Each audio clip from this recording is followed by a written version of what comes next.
France किसी ने बड़ी खूबसूरती से कहा है कि वक्त मिलता है ज़िंदगी बदलने के लिए, लेकिन ज़िंदगी कभी भी दोबारा नहीं मिलती है वक्त बदलने के लिए। हाय फ्रांस, मैं हूँ आपके साथ एक मीरा। चलो आज कुछ नया सुनते। एक बार क्या हुआ कि एग्ज़ाम बोर्ड के एग्ज़ाम बहुत ज़्यादा नज़दीक थे, तो एक्स्ट्रा क्लास लगना, थोड़ा अतिरिक्त पढ़ाना, जो टॉपिक्स क्लियर नहीं हुए, कुछ डाउट्स क्लियर करना, सब कुछ बहुत जल्दी-जल्दी चल रहा था क्योंकि एग्ज़ाम बहुत नज़दीक थे। बच्चे सारे अपने मन लगाकर पूरे मन से, तन से लगे हुए थे। तो उसी टाइम सर एक्स्ट्रा क्लास ले रहे, तभी क्या होता कि गर्मी का मौसम था और लाइट चली जाती है। तो बच्चे कहते कि सर अब पढ़ाना बंद कीजिए ना, थोड़ा ब्रेक लेते, अभी जब तक लाइट आ जाती है तब तक हम थोड़ा आराम करते। तो सर ने कहा कि ये टाइम तो हमारे लिए बहुत कीमती है क्योंकि एक-एक पल बोर्ड के नज़दीक जा रहा है।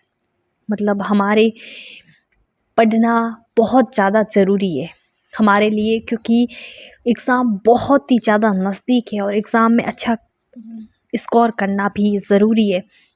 लेकिन बच्चे फिर भी कि सर गर्मी है, इस गर्मी में हम कैसे पढ़ेंगे, थोड़ी देर ब्रेक लेते हैं ना। तो सर ने कहा कोई बात नहीं, आपको मैं बस एक छोटी सी बात बताता हूँ। तो बच्चे कहते हाँ बताओ। तो कि आपने रतन टाटा का नाम सुना है? तो कि हाँ सर सुना है ना, उन्हें कौन नहीं जानता। तो कि एक बार क्या हुआ कि रतन टाटा जी कहीं जा रहे थे और उनकी गाड़ी पंचर हो जाती है बीच में। तो रतन टाटा जी उतरते हैं, सामने एक टपरी थी चाय की। तो जो कर्मचारी साथ थे, किसी मीटिंग में जा रहे, तो सारे कहते कि क्यों ना हम टपरी पे चल के चाय पीते, तब तक ड्राइवर ये टायर बदल देगा। तो सारे वहीं पे चले जाते हैं टपरी पे चाय पीने के लिए।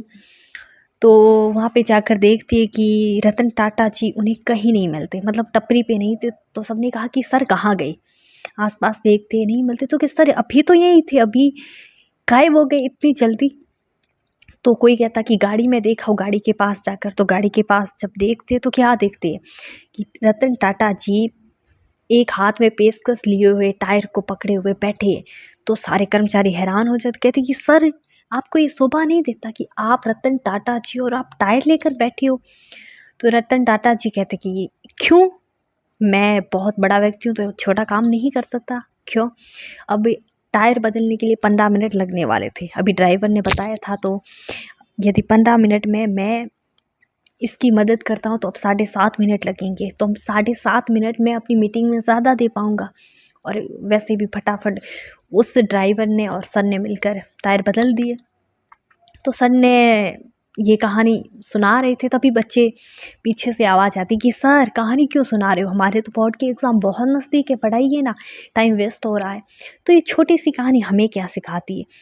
कभी कभी कोई डिसीजन हम जो लेते हैं, तो टाइम पे डिसीजन लेना बहुत ज़्यादा ज़रूरी होता है, क्योंकि टाइम बीतने के बाद यदि हम वो काम करते भी हैं तब भी कोई फ़ायदा नहीं होता। इसीलिए जो भी करना है टाइम पे करना होता है। तो टाइम बहुत मायने रखता है, इसीलिए टाइम की कदर करो, समय की कदर कीजिए, क्योंकि समय में वो ताकत है जो बड़े से बड़े घाव को भर देता है। वो कहते हैं ना कि वक्त के साथ लोग आपकी खैरियत नहीं हैसियत पूछते हैं।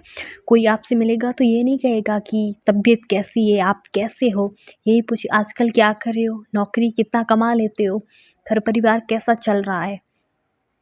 और यदि कोई पढ़ता है, लोग मतलब लोगों का क्या है, उनका काम ही कहना है। इसीलिए जो अपने टाइम का सही उपयोग करके कुछ करता है, उसी की लोग हैसियत खैरियत भी उसी की पूछते हैं हैसियत के साथ, क्योंकि जिसकी हैसियत पता होती है उसी से बनाए रखने के लिए रिश्ता। और जब इंसान का टाइम अच्छा चल रहा होता है तो सारे रिश्तेदार अपने हो जाते हैं और पराए भी अपने लगने लगते हैं।